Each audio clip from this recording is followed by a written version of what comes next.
it's Leela, the proud poly kinky queer slut. Today I want to talk about the difference between respect and deference. So we are taught to respect our elders and to show each other respect, and I think that's spot on. We need to be respectful of each other. What we do not need to do is defer to each other. Allow the other person's judgment to take the lead.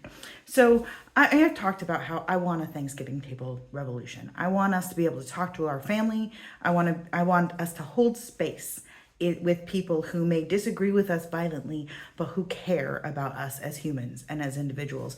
Because I really think that will change the world. I think that the more we can talk to each other and the more people understand that these others that are being vilified are their family, their friends, their close people, the more I think that we find understanding and find connection and find tolerance in our society. So when you respect somebody, it means that you have respect for their opinion, their position, their beliefs, where they are.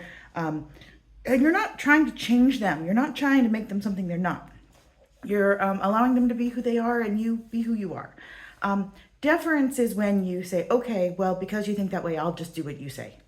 And, you know, your opinion, your way is what I will do. So, for example, we defer to our boss. So, you know, in a work environment, you may have times of brainstorming, times where you challenge the direction, but ultimately you defer to your boss when you do what he says because, you know, they're in charge.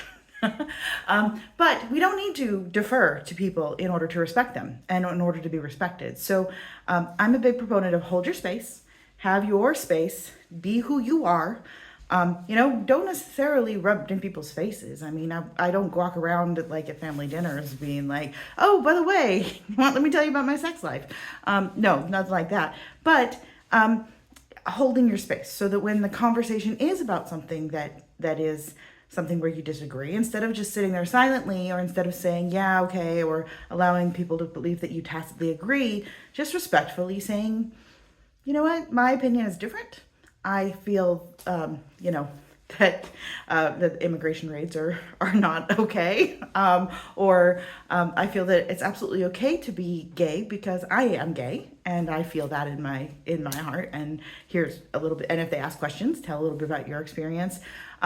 I will say that with this, it's absolutely okay to draw lines if people are not respecting you. So, you know, if people are meeting you, holding your space and showing respect but not deference with essentially attacking you, well then, I mean, I like to call attention to those attacks and just say, excuse me, but can we have a respectful tone here?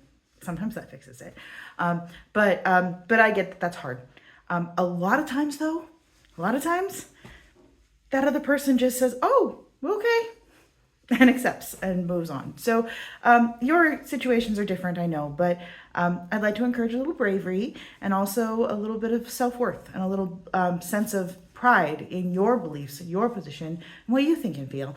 And just, you know, encourage you that you can absolutely be respectful and still be openly you. Thanks very much for listening. This is Leela, the proud poly kinky queer slut. Have a great day.